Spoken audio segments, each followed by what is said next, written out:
ಯಾಕಪ್ಪ ಹೀಗೆ? ಕೆಲವರು ಮಾತ್ರ ಲೈಫ್ನಲ್ಲಿ ದೊಡ್ಡ ಯಶಸ್ಸು ಗಳಿಸ್ತಾರೆ, ಆದರೆ ಬೇರೆಯವರು ಯಾಕೆ ಕಷ್ಟಪಡ್ತಾನೆ ಇರ್ತಾರೆ ಅಂತ ಯಾವತ್ತಾದರೂ ಅನ್ಸಿದ್ಯಾ?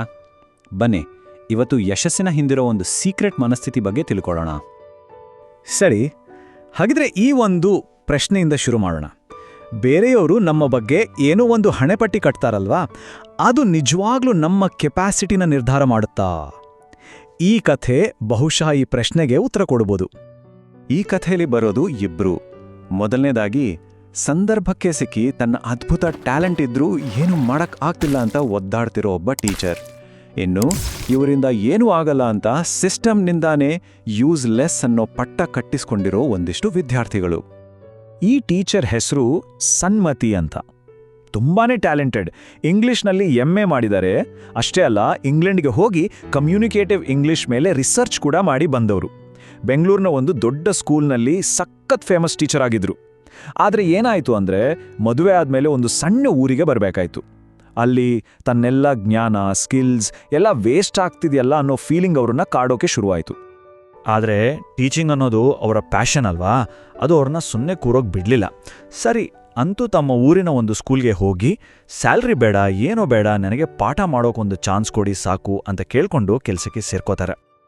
ಆದರೆ ಅಲ್ಲಿಗೆ ಹೋದ್ಮೇಲೆ ಗೊತ್ತಾಯಿತು, ಅವರಿಗೆ ದೊಡ್ಡ ಚಾಲೆಂಜ್ ವಿದ್ಯಾರ್ಥಿಗಳಲ್ಲ, ಬದಲಿಗೆ ಆ ಸ್ಕೂಲ್ನ ಸಿಸ್ಟಮ್ ಅಂತ. ಯಾಕಂದ್ರೆ ಆ ಸಿಸ್ಟಮ್ ಮಕ್ಕಳನ್ನ ಮೊದಲೇ ಡಿವೈಡ್ ಮಾಡಿಟ್ಬಿಟ್ಟಿತ್ತು. ಅದೇನಪ್ಪ ಆ ಸಿಸ್ಟಮ್ ಅಂದರೆ, ಆ ಸ್ಕೂಲ್ನಲ್ಲಿ ಒಂದು ವಿಚಿತ್ರ ರೂಲ್ ಇತ್ತು. ತುಂಬನೇ ಬ್ರಿಲಿಯಂಟ್ ಇರೋ ಮಕ್ಕಳನ್ನೆಲ್ಲ A ಸೆಕ್ಷನ್ಗೆ ಹಾಕ್ತಿದ್ರು. ಆಮೇಲೆ ಓಕೆ ಪರವಾಗಿಲ್ಲ ಅನ್ನೋರ್ನ B ಮತ್ತು C ಸೆಕ್ಷನ್ಗೆ. ಇನ್ನು ಇವ್ರು ಪಾಸೇ ಆಗಲ್ಲ, ಇವರಿಂದ ಏನೂ ಪ್ರಯೋಜನ ಇಲ್ಲ ಅಂತ ಡಿಸೈಡ್ ಮಾಡಿದ ಮಕ್ಕಳನ್ನ D ಸೆಕ್ಷನ್ಗೆ ಹಾಕ್ಬಿಡ್ತಿದ್ರು. ಇಂಥ ಒಂದು ಸಿಸ್ಟಮ್ನಲ್ಲಿ ಇಂಗ್ಲೆಂಡ್ನಲ್ಲೆಲ್ಲ ರಿಸರ್ಚ್ ಮಾಡಿ ಬಂದಿರೋ ಸನ್ಮತಿಗೆ ಕೊಟ್ಟಿದ್ದು ಯಾವ ಕ್ಲಾಸ್ ಗೊತ್ತಾ? ಅದೇ D ಸೆಕ್ಷನ್. ಅಂದರೆ ಆ ಸ್ಕೂಲ್ನಲ್ಲೇ ಅತ್ಯಂತ ದಡ್ಡರು ಅಂತ ಕರೆಸ್ಕೊಳ್ಳೋ ಮಕ್ಕಳ ಕ್ಲಾಸ್. ಸನ್ಮತಿ ಫಸ್ಟೇ ಕ್ಲಾಸಿಗೆ ಹೋಗಿ, ನೋಡಿ ಮಕ್ಕಳ, ನೀವೆಲ್ಲ ಚೆನ್ನಾಗಿ ಓದಿ ಡಿಸ್ಟಿಂಕ್ಷನ್ನಲ್ಲಿ ಪಾಸ್ ಆಗಬೇಕು ಅಂತ ಹೇಳ್ತಾರೆ. ಅದಕ್ಕೆ ಆ ಹುಡುಗರು ಗೊಳ್ಳಂತ ನಗ್ತಾರೆ. ನಕ್ಕಿ ಒಂದೇ ಮಾತು ಹೇಳಿದ್ದು, ಏನ್ ಮೇಡಮ್, ನಾವು D ಸೆಕ್ಷನ್ನವರು, ನಾವೆಲ್ಲ ಫೇಲ್ ಆಗೋಕಿರೋರು. ಅಂದ್ರೆ ನೋಡಿ, ಆ ನೆಗೆಟಿವ್ ಲೇಬಲ್ನ ಅವ್ರು ಎಷ್ಟೊಂದು ಆಳವಾಗಿ ನಂಬಿಬಿಟ್ಟಿದ್ರು. ಇಲ್ಲಿಂದ ಸ್ಟೋರಿ ಒಂದು ಇಂಟ್ರೆಸ್ಟಿಂಗ್ ಟರ್ನ್ ತಗೊಳ್ಳುತ್ತೆ. ಮಕ್ಕಳ ತಲೆಯಲ್ಲಿ ಅಷ್ಟೊಂದು ಆಳವಾಗಿ ಕೂತುಬಿಟ್ಟಿದ್ದ ಕೀಳರಿಮೆಯನ್ನ ತೆಗೆದುಹಾಕೋಕೆ ಒಂದು ಡಿಫ್ರೆಂಟ್ ಐಡಿಯಾ ಪ್ಲಾನ್ ಮಾಡ್ತಾರೆ. ಐಡಿಯಾ ಸಿಂಪಲ್ ಆಗಿತ್ತು. ಒಂದು ಕ್ವೆಶ್ಚನ್ ಪೇಪರ್ ರೆಡಿ ಮಾಡಿ, ನೋಡಿ ಇದನ್ನ ಸ್ಪೆಷಲ್ ಆಗಿ ಇಂಗ್ಲೆಂಡ್ನಿಂದ ತರಿಸಿರೋದು, ಇದು ನಿಮ್ಮ ನಿಜವಾದ ಇಂಟೆಲಿಜೆನ್ಸ್ನ ಟೆಸ್ಟ್ ಮಾಡುತ್ತೆ ಅಂತ ಮಕ್ಕಳಿಗೆ ಹೇಳೋದು. ಇದರ ಹಿಂದಿದ್ದ ಸೈಕಾಲಜಿ ಏನಂದ್ರೆ, ಹೊರಗಡೆಯಿಂದ ಬಂದಿದ್ದು, ಅದರಲ್ಲೂ ಫಾರಿನ್ನಿಂದ ಅಂದ್ರೆ ಜನ ಯಾಕೋ ಬೇಗ ನಂಬಿಡ್ತಾರಲ್ವಾ. ಮರುದಿನ ಸನ್ಮತಿ ಕ್ಲಾಸ್ಗೆ ಹೋಗಿ ತುಂಬಾನೇ ಕಾನ್ಫಿಡೆನ್ಸ್ನಿಂದ ಹೇಳ್ತಾರೆ, ನಿಮಗೆ ಯಾರು ಹೇಳಿದ್ದು ನೀವು ದಡ್ಡರು ಅಂತ? ಇಂಗ್ಲೆಂಡ್ನಿಂದ ಬಂದಿರೋ ಈ ಟೆಸ್ಟ್ ಪ್ರಕಾರ ನೀವೆಲ್ಲ ಎಕ್ಸ್ಟ್ರೀಮ್ಲಿ ಬ್ರಿಲಿಯಂಟ್, ಗೊತ್ತಾಯ್ತಾ? ಆ ಒಂದೇ ಒಂದು ಮಾತು ಅಲ್ಲೂ ಎಲ್ಲವನ್ನೂ ಚೇಂಜ್ ಮಾಡಿಬಿಡ್ತು. ಆದರೆ ಬರೀ ಆ ಒಂದು ನಂಬಿಕೆ ಮಾತು ಸಾಲಲ್ಲ ಅಲ್ವಾ, ಅದರ ಜೊತೆ ಹಾರ್ಡ್ ವರ್ಕ್ ಕೂಡ ಸೇರ್ಕೊಳ್ತು. ಪ್ರತಿದಿನ 1 ಗಂಟೆ ಎಕ್ಸ್ಟ್ರಾ ಕ್ಲಾಸ್ ಶುರುವಾಯಿತು. ಮ್ಯಾಥ್ಸ್, ಸೈನ್ಸ್ಗೆ ಬೇರೆ ಸ್ಪೆಷಲ್ ಟೀಚರ್ಸ್ನ ಕರೆಸಿದ್ರು. ಇಂಗ್ಲಿಷ್, ಕನ್ನಡವನ್ನ ಸನ್ಮತಿಯವರೇ ತಗೊಂಡು ಪಾಠ ಮಾಡಕ್ಕೆ ಸ್ಟಾರ್ಟ್ ಮಾಡ್ರು. ಈಗ ಸಮಯ ಬಂದಿತ್ತು. ಇಡೀ ಸ್ಕೂಲ್ನ ಲೆಕ್ಕಾಚಾರವನ್ನೇ ತಲೆ ಕೆಳಗು ಮಾಡಿ ತಮ್ಮ ನಿಜವಾದ ಟ್ಯಾಲೆಂಟ್ನ ಜಗತ್ಗೆ ತೋರಿಸೋ ಟೈಮ್. ಎಲ್ಲರ ಕಣ್ಣು 9th D ಸೆಕ್ಷನ್ ರಿಸಲ್ಟ್ ಮೇಲೇನೇ ಇತ್ತು. ಆ ವರ್ಷ ಎಕ್ಸಾಮ್ ರಿಸಲ್ಟ್ ಬಂದಾಗ ಇಡೀ ಸ್ಕೂಲ್ಗೆ ಶಾಕ್. ಇವರು ಫೇಲ್ ಆಗೋಕಿರೋರು ಅಂತ ಲೇಬಲ್ ಹೆಚ್ಚಿದ್ರಲ್ಲ, ಆ 9th D ಸೆಕ್ಷನ್ ರಿಸಲ್ಟ್ ಎಷ್ಟು ಗೊತ್ತಾ? 87%. ಆದರೆ ರಿಯಲ್ ಸರ್ಪ್ರೈಸ್ ಇದಲ್ಲ.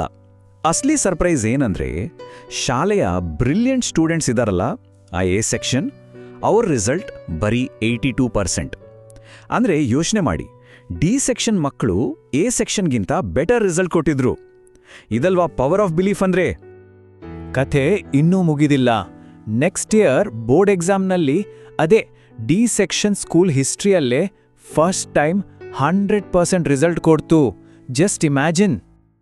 ಹಾಗಿದ್ರೆ ಈ ಇಡೀ ಕಥೆಯಿಂದ ನಾವು ಕಲಿಬೇಕಾಗಿರೋ ಲೆಸನ್ ಏನು? ಇದು ಬರೀ ಆ ಸ್ಕೂಲ್ ಮಕ್ಕಳ ಸ್ಟೋರಿ ಅಲ್ಲ, ಇದು ನಮ್ಮೆಲ್ಲರಿಗೂ ಅನ್ವಯಿಸೋ ಒಂದು ಯೂನಿವರ್ಸಲ್ ಟ್ರೂತ್. ಸೈಕಾಲಜಿಯಲ್ಲಿ ಇದಕ್ಕೆ ಒಂದು ಹೆಸರಿದೆ, ಪಿಗ್ಮ್ಯಾಲಿಯನ್ ಎಫೆಕ್ಟ್ ಅಂತ. ಇದರ ಅರ್ಥ ತುಂಬಾನೇ ಸಿಂಪಲ್. ನಾವು ಯಾರ ಮೇಲಾದರೂ ಹೈ ಎಕ್ಸ್ಪೆಕ್ಟೇಷನ್ಸ್ ಇಟ್ಟರೆ ಅವರು ಆ ಎಕ್ಸ್ಪೆಕ್ಟೇಷನ್ಸ್ನ ಉಳಿಸ್ಕೊಳ್ಳೋಕ್ಕೆ ಟ್ರೈ ಮಾಡ್ತಾರೆ ಮತ್ತು ಅದರಿಂದ ಅವ್ರ ಪರ್ಫಾರ್ಮೆನ್ಸ್ ಕೂಡ ಇಂಪ್ರೂವ್ ಆಗುತ್ತೆ. ಸ್ವಾಮಿ ವಿವೇಕಾನಂದರು ಹೇಳೋ ಈ ಮಾತು ಈ ಕಥೆಯ ಇಡೀ ಸಾರಾಂಶವನ್ನ ಒಂದೇ ಲೈನಲ್ಲಿ ಹೇಳ್ಬಿಡತ್ತೆ. ನಾವು ಬೇರೆಯವರಿಗೆ ಕೊಡುವ ಲೇಬಲ್ಸ್, ಅದು ಪಾಸಿಟಿವ್ ಆಗಿರಲಿ ನೆಗೆಟಿವ್ ಆಗಿರಲಿ, ಅದು ಅವರ ನಡವಳಿಕೆ ಮೇಲೆ ತುಂಬಾನೇ ದೊಡ್ಡ ಇಂಪ್ಯಾಕ್ಟ್ ಮಾಡತ್ತೆ. ಕೊನೆಗೆ ಆ 9th ಡಿ ಸೆಕ್ಷನ್ನ ಸ್ಟೋರಿ ನಮ್ಗೆ ಹೇಳೋದು ಒಂದೇ ವಿಷಯ: ನಮ್ಮ ಕೆಪಾಸಿಟಿ ಅನ್ನೋದು ಯಾರು ಹಾಕೋ ಲೇಬಲ್ಗೂ ಕಟ್ಟು ಬಿದ್ದಿಲ್ಲ. ನಮ್ಮ ಬಗ್ಗೆ ನಮಗೆ ಇರೋ ನಂಬಿಕೆ ಏನಿದೆ ಅದೇ ನಮ್ಮ ಲಿಮಿಟ್ಸ್ನ ಡಿಸೈಡ್ ಮಾಡುತ್ತೆ. ಸರಿ, ಒಂದು ನಂಬಿಕೆ ಅನ್ನೋದು ಹೇಗೆ ಹೊಸ ದಾರಿಗಳನ್ನೇ ತೆರೆಯಬಲ್ಲದು ಅಂತ ನೋಡಿದ್ವಿ ಅಲ್ವಾ? ಹಾಗಿದ್ರೆ ಮುಂದೆ ಯಾವ ಹೊಸ ವಿಷಯವನ್ನ ಎಕ್ಸ್ಪ್ಲೋರ್ ಮಾಡಬೇಕು ಅಂತ ಅನ್ಕೊಂಡಿದ್ದೀರಿ? ಒಂದು ವಿಷಯ ನೆನ್ಪಿಡಿ, ಎಲ್ಲಾ ಉತ್ತರಗಳು ಗೊತ್ತಿರೋದಕ್ಕಿಂತ ಸರಿಯಾದ ಪ್ರಶ್ನೆಗಳನ್ನ ಕೇಳೋದು ತುಂಬಾನೇ ಪವರ್ಫುಲ್.